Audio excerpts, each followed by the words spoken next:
அவர் ஒரு பெரிய குடும்பத்தில் பிறந்தவர். இருக்கிற சொத்துக்கள் எல்லாத்தையும் வாரி வழங்கிவிட்டு காட்டுக்கு புறப்பட்டார் தவம் செய்கிறதுக்காக. இருந்தது பூராவும் கொடுத்துட்டார். இனிமேல் எதுவுமே இல்லை கொடுக்கறதுக்கு. அப்போது கடைசியாக ஒருத்தன் வந்து கையை நீட்டினான். ஐயா ஏதாவது கொடுங்கன்னா. அவர் பார்த்தார். கட்டியிருக்கிற வேட்டியை தவிர வேறு எதுவுமே இல்லை. 8 முழம் பட்டு வேட்டி ஜரிகை கரையோடு இருக்குது. கடைசியாக அதை தான் எடுத்து கட்டிக்கிட்டு அவர் புறப்பட்டுக்கிட்டு இருக்கிறார். அவர் பார்த்தார். எதிரில் அவன் பரிதாபமாக நின்றுக்கிட்டு இருக்கிறான். அந்த 8 முழ வேட்டியை 2ஆக கிழிச்சார். 4 முழத்தை அவங்ககிட்ட கொடுத்துட்டு மீதி 4 முழத்தை தன்னுடைய இடுப்பில் கட்டிக்கிட்டு அவர் காட்டுக்கு போயிட்டார். இவன் என்ன பண்ணான் தெரியுமா? கையில் கிடைச்ச 4 முழத்தை எடுத்துக்கிட்டு கடை வீதிக்கு போனான். பழைய பட்டு வேட்டி ஜருகை இதெல்லாம் விலைக்கு வாங்குகிற வணிகர் ஒருத்தர் இருந்தார். அவர்கிட்ட போனான். இதை விலைக்கு எடுத்துக்கிறீங்களான்னு கேட்டான். அவர் வாங்கி பார்த்தார். ஆகா, ரொம்ப அருமையான வேட்டி, விலை ஒசந்த ஜருகை, இது ஏது உனக்குன்னு கேட்டார். அவன் நடந்ததை சொன்னான். அப்படின்னா ஒன்று செய், இந்த வேட்டியோட இன்னொரு பாதியையும் மெதுவாக வாங்கிட்டு வந்துரு, உனக்கு நிறைய பணம் தரேன் அப்படின்னார் அந்த வணிகர். இவன் கொஞ்சம் யோசனை பண்ணி பார்த்தான். கொஞ்சம் இருங்க, அதை வந்துவிடுறேன் அப்படின்னு சொல்லிவிட்டு நேராக காட்டுக்கு போனான். அவர் எங்கே இருக்காருன்னு தேடி கண்டுபிடிச்சான். அவர் ஒரு இடத்துல தவக்கோலத்தில் இருக்கிறார். கட்டியிருந்த இடைவேட்டியும் அவரை அறியாமலே நழுவி கீழே விழுந்து கிடக்குது. இவனுக்கு ரொம்ப வசதியாக போச்சு. அவரை கேட்க வேண்டிய அவசியமே இல்லை. மெதுவாக சத்தம் போடாமல் அடிமேல் அடி வச்சு நெருங்கினான். அவர் கண்ணை மூடிக்கிட்டு அவர் பாட்டு நின்றுக்கிட்டு இருக்கார். இவன் மெதுவாக போய் கீழே கிடந்த அந்த துணியை எடுத்துக்கிட்டு சத்தம் போடாமல் திரும்பி நடந்தான். அப்படி கொஞ்சம் தூரம் நடந்திருப்பான். அப்படி ஓட ஆரம்பிக்கிற சமயத்தில் அவன் காலில் கீழே கிடந்த முள் ஒன்று நறுக்குன்னு தைச்சி விட்டுது. வலி தாங்க முடியாமல் அம்மான்னு கத்திவிட்டான். இந்த சத்தத்தினால கண்ணை மூடி நின்றுக்கிட்டு இருந்த அவர் தவம் கலைஞ்சிது. மெதுவாக கண்ணை திறந்து பார்க்குறார். தன் இடையில் இருந்த வேட்டி அவன் கையில் இருக்குது.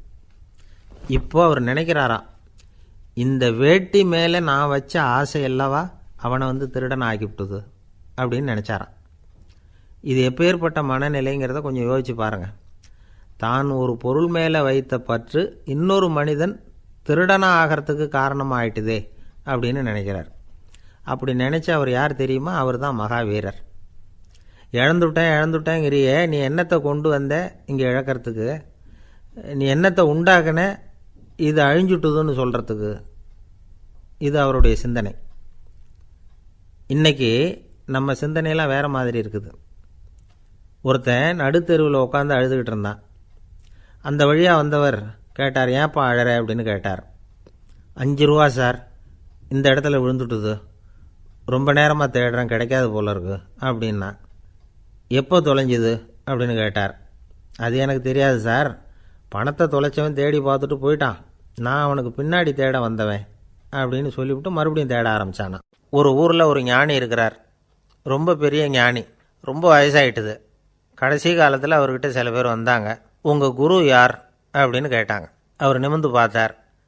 எனக்கு ஆயிரக்கணக்கான குருமார்கள் உண்டு, அவங்க பேரெல்லாம் சொல்லணும்னா இந்த காலம் பத்தாது, ஆனால் முக்கியமான ஒரு 3 பேரை பற்றி மட்டும் உங்களுக்கு சொல்கிறேன் அப்படின்னாராம். அப்புறம் சொன்னார், அந்த 3 பேரில் ஒருத்தன் ஒரு திருடன். ஒரு சமயம் ஒரு பாலைவனம் வழியாக நான் போய்கிட்டு இருந்தேன். அப்போது வழி தவறி போய் ஒரு கிராமத்துக்கு போயிட்டேன். அது இருட்டு நேரம், நடுராத்திரி, ஊரே உறங்கி போச்சு. அந்த நேரத்தில் ஒரு ஆள் மட்டும் ஒரு வீட்டு சுவத்தில் ஏதோ பண்ணி உள்ளே நுழையிறதுக்கு முயற்சி பண்ணிகிட்ருக்கிறான். அவங்கிட்ட போய் நான் இன்றைக்கி இங்கே எங்கே தங்க முடியும் அப்படின்னு கேட்டேன். அதுக்கு அவன், இந்த ராத்திரி வேளையில் அது ரொம்ப சிரமம், ஒரு திருடனோட உங்களால் தங்க முடியும்னா நீங்கள் என்னோட தங்கலாம் அப்படின்னா. நான் அவங்க கூட 1 மாதம் தங்கியிருந்தேன். ஒவ்வொரு நாள் ராத்திரியும் இப்போ நான் என்னுடைய வேலைக்கு போகிறேன், நீங்கள் ஓய்வு எடுத்துக்கோங்க அப்படின்னு சொல்லிவிட்டு போவான். அவன் திரும்பி வந்த உடனே உனக்கு ஏதாவது கிடச்சிதான்னு நான் கேட்பேன். அதுக்கு அவன், இன்றைக்கி ராத்திரி ஒன்றும் இல்லை, நாளைக்கு மறுபடியும் முயற்சி பண்ணுவேன் அப்படின்பா. எப்பவும் அவன் நம்பிக்கை இழந்ததே கிடையாது, எப்பவும் சந்தோஷமாகவே இருப்பான். நானும் ரொம்ப காலமாக தியானம் பண்ணிக்கிட்டே இருந்தேன், ஒன்றுமே நடக்கலை. ஆனால் நான் என்ன பண்ணேன் தெரியுமா? மனசு வருத்தப்படும், நம்பிக்கை இழந்துருவேன். அப்போல்லாம் அந்த திருடனுடைய விடாமுயற்சி தான் ஞாபகத்துக்கு வரும். அதனால் அந்த திருடன் எனக்கு ஒரு குரு. என்னுடைய 2வது குரு யாருன்னா அது ஒரு நாய். இது எப்படின்னா, ஒரு சமயம் எனக்கு ரொம்ப தாகமாக இருந்தது. ஒரு நதியை நோக்கி போய்கிட்டு இருந்தேன். அப்போ ஒரு நாயும் வந்தது. அதுக்கும் தாகம். ஓடி வந்து ஆற்றை பார்த்துது. அதோட நிழல் வந்து ஆற்றுல தெரிஞ்சுது. அதை பார்த்ததும் பயந்துட்டுது அது. அதாவது அது தன்னுடைய சொந்த உருவத்தையே கண்டு பயந்தது. அதை பார்த்து குறைக்குது, திரும்பி ஓடிச்சு. ஆனால் அதுக்கு தாகம் அதிகமாக இருந்ததுனால அது மறுபடியும் திரும்பி வந்தது. பார்த்தா மறுபடியும் தண்ணியில் நாயோட உருவம் தெரியுது. இப்படி சில தடவை பண்ணிச்சு. இருந்தாலும் கடைசியில் தண்ணியில் குதிச்சுட்டுது துணிஞ்சி.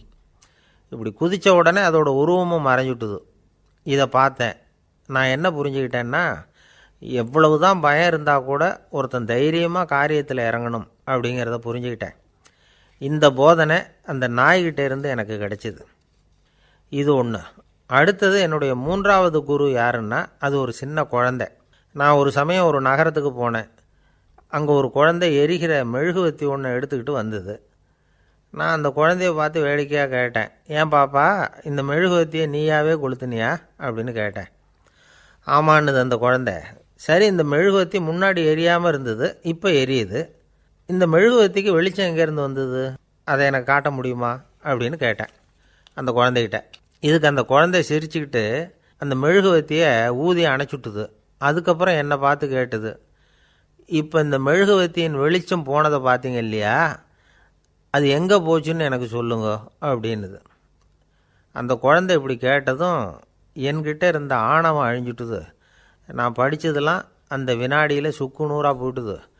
என்னுடைய முட்டாள்தனத்தை நான் உணர்ந்தேன் அப்படின்னு இவ்வளவும் அந்த ஞானி விவரமாக சொன்னாராம். அதனால் நாம் இன்னார்கிட்டே இருந்து தான் இதை கற்றுக்கணுங்கிறது இல்லை, யாருக்கிட்டே இருந்தும் எதையும் கற்றுக்கலாம். நம்மால் ஒருத்தன் ஒரு நாய் வளர்த்துக்கிட்டு இருந்தான். அந்த நாய்க்கு வால் கிடையாது. யாரோ ஏற்கனவே வெட்டி எடுத்துட்டாங்க. இந்த நாய் தான் சார் எனக்கு குரு, அதுக்கிட்டே இருந்து கூட நான் பாடம் கற்றுக்கிட்டு இருக்கிறேன் அப்படின்னா.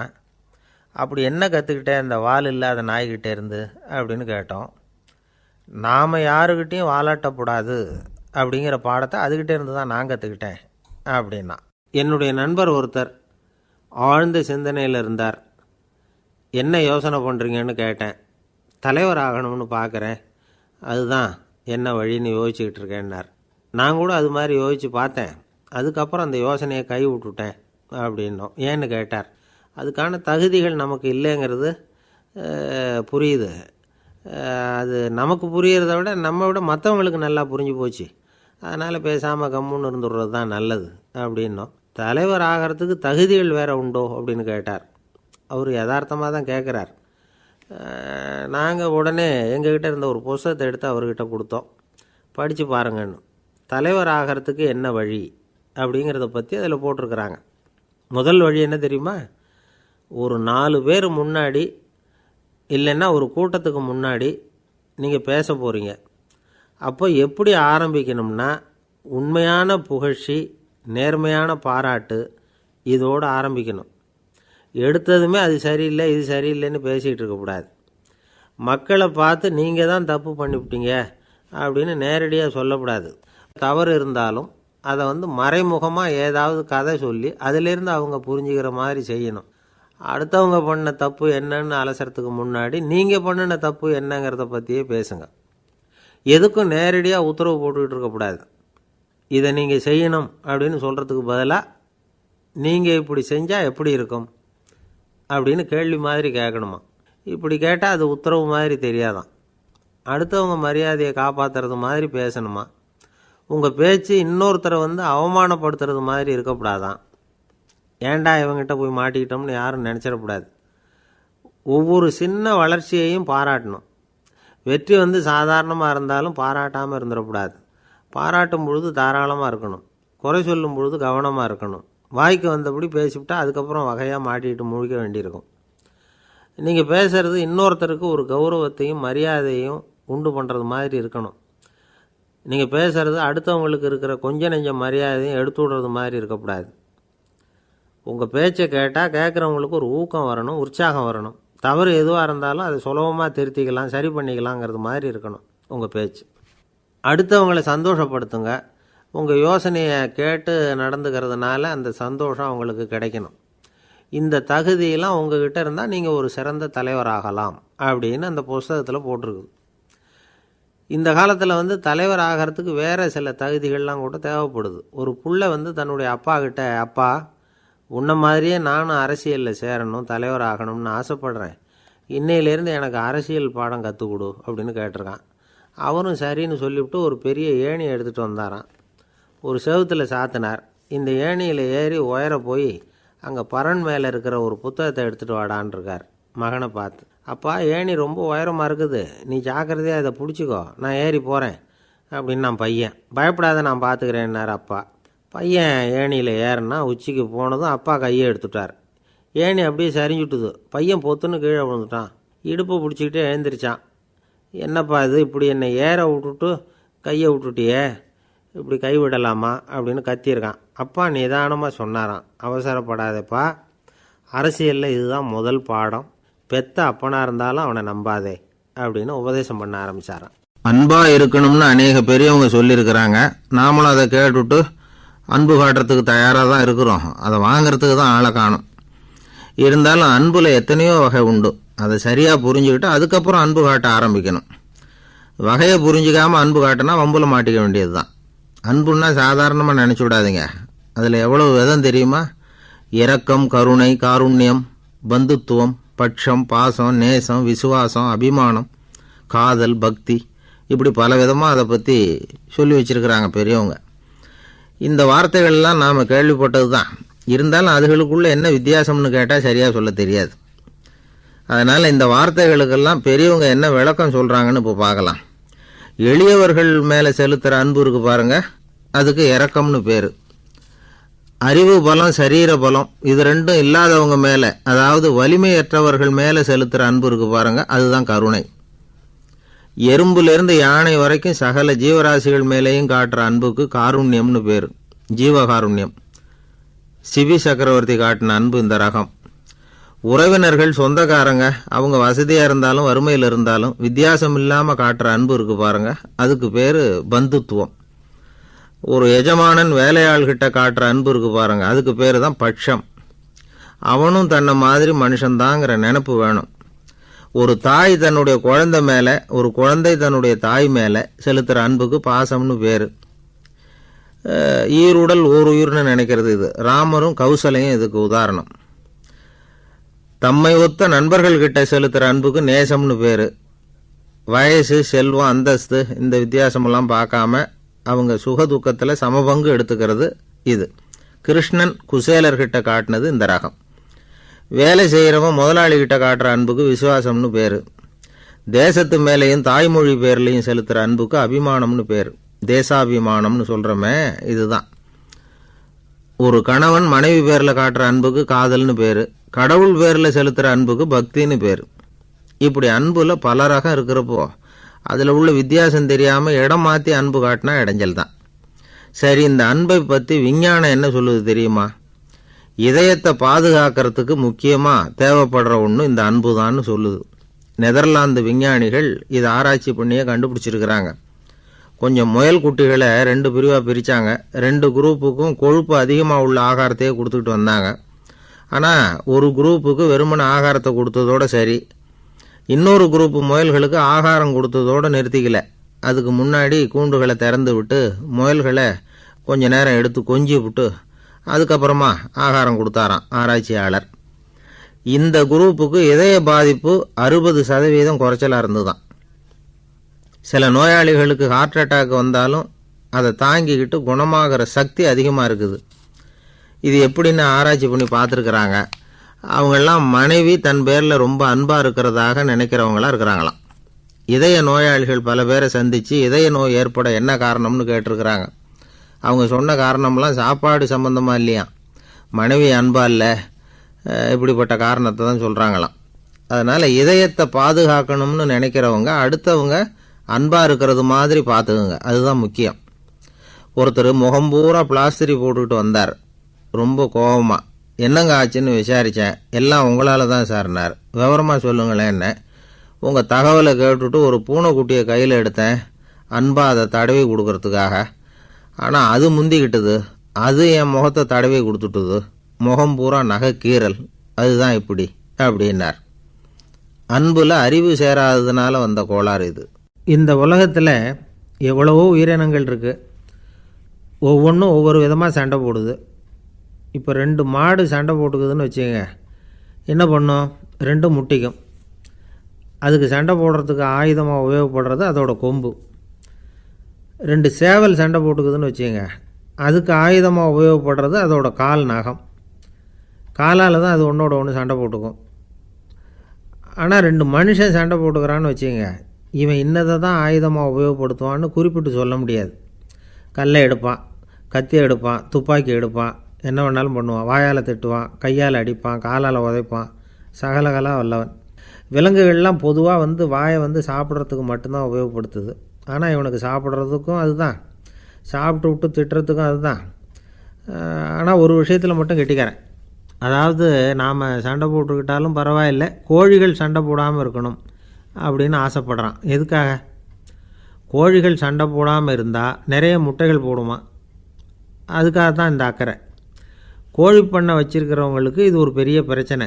அதாவது பண்ணையில் இருக்கிற கோழிகளுக்குள்ளே அடிக்கடி சண்டை வந்துடும், அதனால் முட்டை உற்பத்தி குறைஞ்சிரும். சரி, இதுக்கு என்ன பண்ணுறது? பண்ணையில் போய் உட்காந்துக்கிட்டு தினமும் பஞ்சாயத்து பேசிகிட்டு இருக்க முடியுமா? அமெரிக்காவில் கோழி பண்ணை வச்சுருக்கிற ஒருத்தர் இதை பற்றி யோசனை பண்ணி பார்த்தாராம். ஒரு வழியையும் கண்டுபிடிச்சிருக்கார். கோழிக்கெல்லாம் மூக்கு கண்ணாடி மாட்டி விட்டுட்டோம்னா அது சண்டை போடுற குணம் குறைஞ்சிரும், முட்டை அதிகமாகிடும். அந்த கண்ணாடியில் உள்ள லென்ஸு சிவப்பு நிறத்தில் இருக்கணும், அவ்வளவுதான் அப்படின்னு அவர் கண்டுபிடிச்சாராம். இது ஏற்கனவே நடைமுறையில் கண்டுபிடிக்கப்பட்ட ஒரு விஷயம். ஆனால் எல்லா கோழிக்கும் சிவப்பு மூக்கு கண்ணாடி எப்படி மாட்டி விடுறது? அப்படியே மாட்டி விட்டாலும் அது நழுவாமல் இருக்கணுமே. இப்போ நாமெல்லாம் நடு விரலால் மூக்கு கண்ணாடி நடுவில் தொட்டு அப்படி ஸ்டைலாக சரி பண்ணிக்கிறோம், அது மாதிரி கோழி எப்படி சரி பண்ணிக்கும்? இதுதான் பிரச்சனை. இதுக்கு அவர் என்ன வழி கண்டுபிடிச்சாருன்னா, கோழிக்கெல்லாம் மூக்கு கண்ணாடிக்கு பதிலாக விழியொட்டு வில்லைகள், கான்டாக்ட் லென்ஸ், அதை பொருத்தி விட்டா என்ன அப்படின்னு யோசனை பண்ணார். அதே மாதிரி பண்ணார். அதே மாதிரி செஞ்சு பார்த்தார், வெற்றி. அதுக்கப்புறம் கோழியெல்லாம் சண்டை போட்டுக்கலையாம், சமாதான பிரியர்கள் ஆகிட்டு தான். கோழிகளுக்கு இயல்பாகவே சண்டை போடுற குணம் உண்டு. ஆனால் அதோட கண்ணுக்கு பார்க்குற பொருள்லாம் ரோஜா நிறத்துலையோ அல்லது இன்னும் சொல்லப்போனால் அழுத்தமான சிவப்பு நிறத்துலையோ தெரிஞ்சதுன்னா சண்டை போடுற குணம் குறைஞ்சிருதான். அந்த சமயத்தில் அது அதிகமாகவும் முட்டையிட ஆரம்பிச்சுடுதான். அதே நேரத்தில் இறை எடுக்கிறத கூட குறைச்சிக்குதான். இது ஏன் இப்படி பண்ணுதுங்கிறது விஞ்ஞானிகளுக்கு இன்னமும் புரியலையா. எப்படியோ அமெரிக்க கோழிகள்லாம் கான்டாக்ட் லென்ஸ் பொருத்திக்க ஆரம்பித்தாச்சு. கோழி கழுத்தை பிடிச்சிக்கிட்டு ஒரு சில வினாடிகளில் அதை பொருத்தி விட்றாங்களாம். கோழியோட ஆயுள் பூரா அது அப்படியே இருக்குமா. பண்ணையில் முட்டை உற்பத்தி குறைஞ்சா இது மாதிரி விஞ்ஞானபூர்வமாக பரிகாரம் தேடுறது தான் நல்லது. நமக்கு வேண்டியப்பட்ட ஒருத்தர், அவர் ஒரு கோழி பண்ணை வச்சுருந்தார். அந்த பண்ணையில் பாதி கோழி திடீர்னு செத்து போச்சு. உடனே ஒரு கால்நடை மருத்துவர்கிட்ட போக வேண்டியது தானே. அங்கே போகல, உள்ளூரில் மந்திரம் பண்ணிகிட்டு இருந்த ஒரு சாமியார்கிட்ட போனார். அவர் காலில் விழுந்தார். சாமி, என் பண்ணையில் பாதி கோழி செத்து போட்டுதுன்னார். சாமியார் யோசனை பண்ணார். சரி, பண்ணையில் வாசப்படி கிழக்கு பக்கமாக வச்சுருக்கியா மேற்கு பக்கமாக வச்சுருக்கியான்னு கேட்டார். கிழக்கு பக்கமாக இருக்குன்னார் அவர். அதுதான் தப்பு, மேற்கு பக்கமாக அதை மாற்று சரியாக போடும்னாராம். அதே போல் இவர் போய் மாற்றிவிட்டார். அப்பவும் பாதி செத்து போச்சு. மறுபடியும் சொன்னார், சாமி மறுபடியும் பாதி கோழி செத்து போட்டுதேன்னார். சரி, கூரை எப்படி போட்டிருக்க, ஓடு போட்டிருக்கியா இல்லை கீத்து போட்டிருக்கியான்னார். ஓடு போட்டிருக்கேன்னாராம் அவர். அதுதான் தப்பு, அது கீத்து போட்டுரும் சரியாக போடும்னாராம். சரின்னு போய் அதையும் மாற்றி பார்த்தார். மறுபடியும் போயிட்டுது, கோழி செத்து போச்சு. வந்தார், மறுபடியும் பாதி செத்து போச்சு சாமின்னு வந்தார். இவரும் யோசனையை மாற்றி மாற்றி சொல்லிகிட்டே இருக்கிறார். இப்படி அவரும் மாற்றி மாற்றி பார்த்தார். 6வது தடவையாக அவரை தேடிட்டு வந்தார். அந்த சமயத்தில் இவர் ரொம்ப தீவிரமாக யோசனை பண்ணி பார்த்துட்டு, அது சரிப்பா, நீயும் என்கிட்ட சளைக்காமல் வந்துக்கிட்டு இருக்கிற, நானும் யோசனை சொல்லிகிட்டு இருக்கேன். இப்போவும் உங்ககிட்ட சொல்கிறதுக்கு என்கிட்ட யோசனை நிறையா இருக்குது, ஆனால் சோதிக்கிறதுக்கு உங்ககிட்ட கோழி இல்லையே, என்ன பண்ணுறது அப்படின்னாராம் இவர். ஒரு தெருவில் சில சிறுவர்கள் விளையாடிக்கிட்டு இருந்தாங்க. ஏதோ ஒரு உயரமான கல்லை நடுத்தெருவில் வச்சு அதை சுற்றி சுற்றி ஓடி வந்துக்கிட்டு இருக்கிறாங்க. அது என்ன விளையாட்டோ அவங்களுக்கு தான் தெரியும். கொஞ்ச நேரம் அப்படி விளையாடிக்கிட்டு இருந்தவங்க விளையாடி முடித்ததும் அந்த கல்லை நடுத்தெருவில் அப்படியே விட்டுட்டு அவங்கவுங்க வீட்டுக்கு ஓடி போட்டாங்க. அதுக்கப்புறம் அந்த வழியாக 2 பெண்கள் பேசிக்கிட்டே வந்தாங்க. பேச்சு சுவாரஸ்யத்தில் நடுத்தெருவில் இருந்த அந்த கல்லை கவனிக்கலை. காலில் இடிச்சுட்டுது, லேசாக ரத்தம் வந்துட்டுது, வலி தாங்கலை. காலில் இடிச்சுக்கிட்ட பொண்ணு திட்ட ஆரம்பிச்சுட்டுது. வர வர ஊர் உலகம் ரொம்ப கெட்டு போச்சு, யாருக்கும் பொறுப்பே கிடையாது பாரு, இப்படி நடுத்தருவில் பொறுப்பு இல்லாமல் இப்படி கல்லை போட்டு வச்சுருக்குறாங்களே, இது நியாயமா அப்படின்னு சொல்லி இந்த சமூகத்தை கடுமையாக விமர்சனம் பண்ணிக்கிட்டு அவங்க போயிட்டாங்க. கொஞ்ச நேரம் கழித்து ஒரு வாலிபன் அந்த வழியாக வந்தான். அந்த கல்லை பார்த்தான், நின்னான், ஒரு நிமிஷம் யோசனை பண்ணான், என்ன பண்ணலாம்னு பார்த்தான். தன்னுடைய வீரத்தையும் பலத்தையும் காட்டணும்னு நினச்சான். பின்னாடி போனான். அப்புறம் வேகமாக ஓடி வந்து ஒரு சின்ன ஹை ஜம்ப் அப்படியே துள்ளி குதிச்சான். துள்ளி குதித்து தாண்டி அந்த பக்கமாக போய் விழுந்தான். அப்படியே விசில் அடிச்சுக்கிட்டு அவன் பாட்டுக்கு நடந்து போகிறான். அடுத்தபடியாக ஒரு காதல் ஜோடி அந்த வழியாக வந்தது. நடுத்தெருவில் கண்ணில் பட்டது. அவங்க 2 பேரும் ரொம்ப நெருக்கமாக சேர்ந்து வந்துக்கிட்டு இருக்கிறாங்க. நடுவில் கல் இருக்கிறதுனால கொஞ்ச நேரம் 2 பேரும் விலகி மறுபடியும் இந்த பக்கம் வந்து சேர்ந்து போகணும். கொஞ்ச நேரம் நாம் பிரிய வேண்டி இருக்குதே அப்படின்னு வருத்தத்தோடு முணுமுணுத்துக்கிட்டே இந்த பக்கம் வந்தாங்க. அதுக்கப்புறம் வழக்கம் போல் சேர்ந்து அவங்க பாட்டுக்கு எதிர்காலத்தை பற்றி கற்பனை பண்ணிக்கிட்டே போயிட்டாங்க. கடைசியாக அந்த வழியாக பார்வை இல்லாத ஒருத்தர் வந்துக்கிட்டு இருக்கார். அவர் கையில் வழக்கமாக வச்சிருக்கிற அந்த ஊன்றுகோல், கையில் இருக்கிற அந்த ஊன்றுகோலால் தனக்கு முன்னாடி அப்படியும் இப்படியும் அப்படியே தட்டிக்கிட்டு பார்த்துக்கிட்டே அவர் மெதுவாக நடந்து வந்துக்கிட்டு இருக்கிறார். வழியில் இருக்கிற அந்த கல் தட்டுப்பட்டுது. உடனே நடுத்தெருவில் ஒரு கல் இருக்குங்கிறத அவர் புரிஞ்சுக்கிட்டார். உடனே குனிஞ்சார். அந்த கல்லை தடவி பார்த்து எடுத்தார். தெரு ஓரமாக கொண்டுகிட்டு போய் போட்டார். அதுக்கப்புறம் அவர் பாட்டுக்கு அவர் வழியில் நடந்து போனார். இப்போது இதில் பல பேர் வந்தாங்க போனாங்க. இவங்களில் பார்வை உள்ளவங்க யார், பார்வை இல்லாதவங்க யார்? இப்படி ஒரு கேள்வி கேட்டால் என்ன பதில் சொல்ல முடியும்? கொஞ்சம் யோசித்து பார்த்தா இன்றைக்கி பல பேர் இப்படி தான் இருந்துக்கிட்டு இருக்கிறோம். ஒரு ஆள் பார்க்குறதுக்கு பெரிய மனுஷன் மாதிரி இருக்கார். ஒரு தெரு வழியாக நடந்து வந்துக்கிட்டு இருந்தார். இருட்டு நேரம். வழியில் ஒரு பெரிய கல் கிடந்தது, கருங்கல். பார்த்தார். கொஞ்ச நேரம் யோசித்தார். போய் தூக்கி பார்த்தா ரொம்ப கனமாக இருந்தது.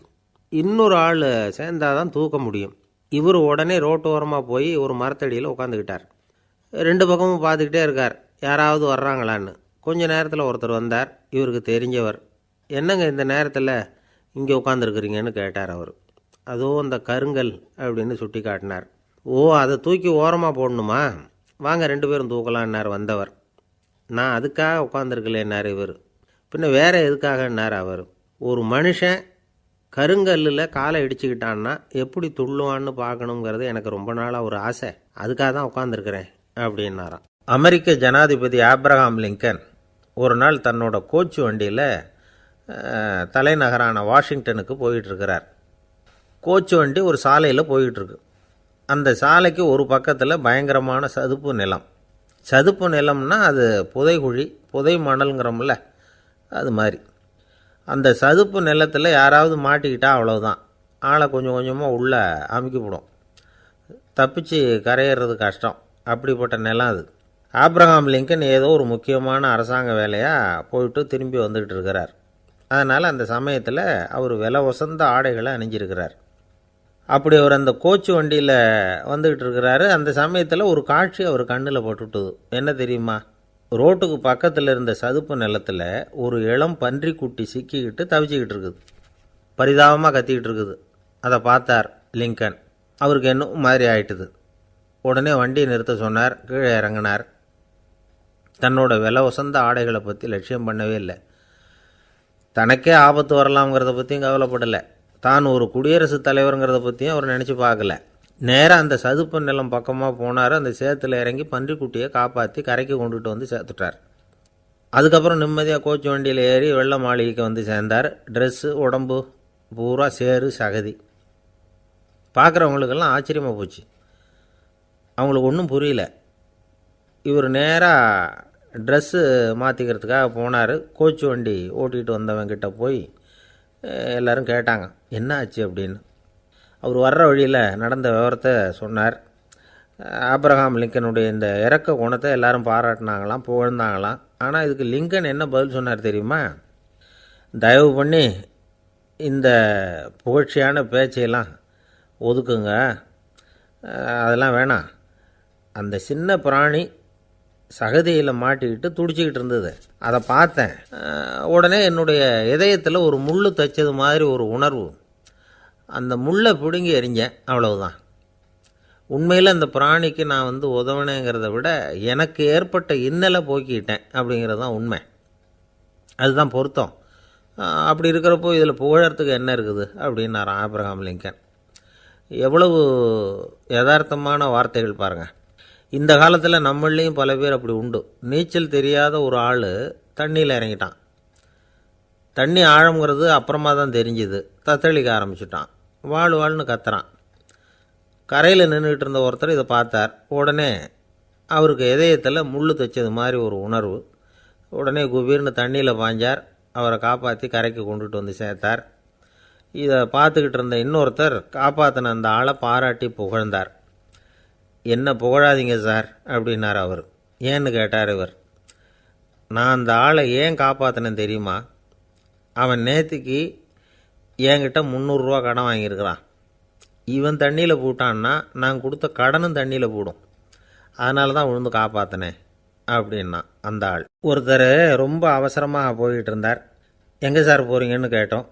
எனக்கு வேண்டியப்பட்ட ஒருத்தருக்கு குழந்தை பிறந்திருக்கிறதாக செய்தி வந்திருக்கு, அதுதான் ஆஸ்பத்திரிக்கு போயிட்டுருக்கேன், பார்த்துட்டு வரலாம்னு அப்படின்னார். அப்படின்னா கொஞ்சம் இப்படி உட்காருங்க அப்படின்னோம். சில விவரமெல்லாம் சொல்கிறேன் கேட்டுக்கிட்டு போங்க அப்படின்னோம். உட்காந்தார்.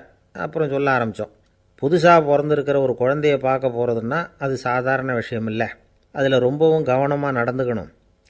புது குழந்தைக்கு நோய் சுலபமாக தொற்றும். முக்கியமாக காற்று மூலமாக பரவுகிற நோய்கள் சுலபமாக வந்துடும். அதனால் நமக்கு உடம்பு சரியில்லைன்னா குழந்தைய விட்டு கொஞ்சம் தள்ளியே இருக்கிறது தான் நல்லது. பெரியவங்களை பொறுத்த வரைக்கும் சாதாரணமாக உள்ள ஒரு கிருமி கூட குழந்தைய பொறுத்த வரைக்கும் ரொம்ப மோசமான ஒரு கிருமியாக இருக்கும். சில வெளிநாடுகளில் எப்படி தெரியுமா, பிறந்த குழந்தை தூங்கிக்கிட்டு இருக்கிற ஒரு ரூமுக்கு போகணும்னா போகிறவங்க முகமூடி போட்டுக்கணும், காலணிகளை மாற்றிக்கணும், அவ்வளவு சுத்தமாக உள்ளே போய் பார்த்துட்டு வரணும். பொதுவாக சில ஆஸ்பத்திரிகளில் பார்த்திங்கன்னா பார்வையாளர்கள் நேரத்தில் விசிட்டிங் ஹவர்ஸ் தாயை விட்டு குழந்தைய தனியாக பிரித்து வச்சுருவாங்க. எதுக்குன்னு நினைக்கிறீங்க? அந்த நேரம் பல பேர் வருவாங்க போவாங்க. அவங்க கை கால் சுத்தமாக இருக்காது. சுத்தம் இல்லாத கைகள் மூலமாக கிருமிகள் பரவும். சுத்தம் இல்லாத கைன்னா மண்ணு தூசி படிஞ்சிருக்கிற கை மட்டும் தான் அர்த்தம் இல்லை. சாலையில் கையை வீசிக்கிட்டு நடந்து வர்றீங்க, குழந்தைய பொறுத்த வரைக்கும் அது கூட சுத்தம் இல்லாத கை தான். தாயை தவிர மற்றவங்க குழந்தைய தூக்காமல் பார்த்துக்கிறது நல்லது. தாய் கூட அளவோடு கொஞ்சிறதோடு நிறுத்திக்கணும். புதுசாக ஒரு குழந்தைய பெற்றுருக்கிற பொண்ணுக்கிட்ட மற்ற தாய்மார்கள் ஏதாவது சொல்லிக்கிட்டே இருப்பாங்க. குழந்தைய அப்படி வளர்க்கணும் இப்படி வளர்க்கணும் அப்படின்னு ஏதாவது அட்வைஸ் பண்ணிக்கிட்டே இருப்பாங்க. இப்படி ஓவராக அறிவுரை பண்ணுறது அந்த பொண்ணை குழப்பி விட்டுரும். அதனால் அப்படிலாம் பண்ணக்கூடாது. அந்த பெண்ணே ஏதாவது கேட்டால் கூட டாக்டர் சொல்ல வேண்டிய விவரங்களையெல்லாம் நாமே சொல்லிகிட்டு இருக்கக்கூடாது. புதுசாக பிறந்திருக்கிற குழந்தைய மட்டும்தான் இப்படி பார்க்கணும்னு இல்லை. ஒரு நோயாளி குழந்தைய பார்க்க போகிறதுனா கூட ரொம்ப எச்சரிக்கையாக தான் நடந்துக்கணும். ஒரு தின்பண்டமோ விளையாட்டு சாமானோ அந்த குழந்தைக்கு நாம் வாங்கிட்டு போகிறதா வச்சுக்குவோம். அதை நேராக கொண்டுகிட்டு போய் அந்த குழந்தைகிட்டே கொடுக்கக்கூடாது. அதோட அப்பா அம்மாக்கிட்ட ரகசியமாக கொடுக்கலாம். அவங்க முடிவு பண்ணட்டும் குழந்தைகிட்ட அதை கொடுக்கலாமா வேண்டாமாங்கிறத. அவங்களுக்கு தான் தெரியும் அதோட மனசும் உடம்பும். உங்கள் அக்கறையை காட்டுறதா நினச்சிக்கிட்டு குழந்தை வாயில் எதையும் கொண்டுட்டு போய் போடாதீங்க. போகிறப்போ உங்கள் வீட்டு குழந்தையும் அழைச்சிட்டு போகாதீங்க. இது நோயை வாங்கிட்டு வந்துடும், அல்லது புதுசாக ஒரு நோயை அதுக்கிட்ட கொடுத்துட்டு வந்துடும். என்னதான் உங்களுக்கு பழக்கமான குழந்தையாக இருந்தால் கூட அதுக்கு விருப்பம் இல்லைன்னா பேசக்கூடாது. அங்கே போய் அவங்க பள்ளிக்கூடத்தை ஞாபகப்படுத்திகிட்டு இருக்கக்கூடாது. நோயில் இருக்கிறப்ப ஸ்கூலை பற்றி பேச அது விரும்பாது. ஆஸ்பத்திரியை விட்டு வெளியில் புறப்படுறப்போ குழந்தைகிட்ட சொல்லணும்னு அவசியம் இல்லை. அதோட அப்பா அம்மா கிட்ட சொல்லிவிட்டு புறப்பட்டா போதும். குழந்தை கோபிச்சிக்காது. சமூக சம்பிரதாயத்தை பற்றி அது கவலைப்படுறதில்லை. இப்படி எல்லா விவரமும் நம்ம எதிரில் உட்காந்துருந்தவங்ககிட்ட சொல்லி முடித்தோம். ரொம்ப நன்றி சார் அப்படின்னு சொல்லிவிட்டு அவர் புறப்பட்டார். குழந்தைங்க கொஞ்சம் வளர்கிற வரைக்கும் தான் நாம் எச்சரிக்கையாக இருக்கணும்னு இல்லை, வளர்ந்த பிறகு இன்னும் எச்சரிக்கையாக இருக்கணும். ஒரு பையன் பள்ளிக்கூடத்துலேருந்து திரும்பி வீட்டுக்கு வந்தான். முகம் பூரா நகத்தால் கீறி இருந்தது. அப்பா பார்த்து பயந்துட்டார். யாருடா உன்னை இப்படி பண்ணது அப்படின்னார். என் கூட படிக்கிற இன்னொரு பையன்னா. நாளைக்கு உன் கூட பள்ளிக்கூடத்துக்கு வர்றேன், நீ எனக்கு அவனை அடையாளம் காட்ட முடியுமான்னார். அது ரொம்ப சுலபம் நான் பையன். எப்படின்னார் அப்பா. அவன் காதில் ஒன்றை கையோடு எடுத்துகிட்டு வந்திருக்கிறேன், இதோ என் பையில் தான் வச்சுருக்கேன் அப்படிங்கிறான் அந்த பையன். ஒருத்தர் சிகரெட்டும் கையுமா வந்தார். சார், இந்த புகைப்பிடிக்கிற பழக்கத்தை நிறுத்தி போடணும்னு தான் பார்க்குறேன், முடியலேன்னார். புகைப்பிடிக்கிறத நிறுத்துறது ரொம்ப சுலபம் சார் அப்படின்னார் இன்னொருத்தர். எப்படி சொல்கிறீங்கன்னு கேட்டார் அவர்.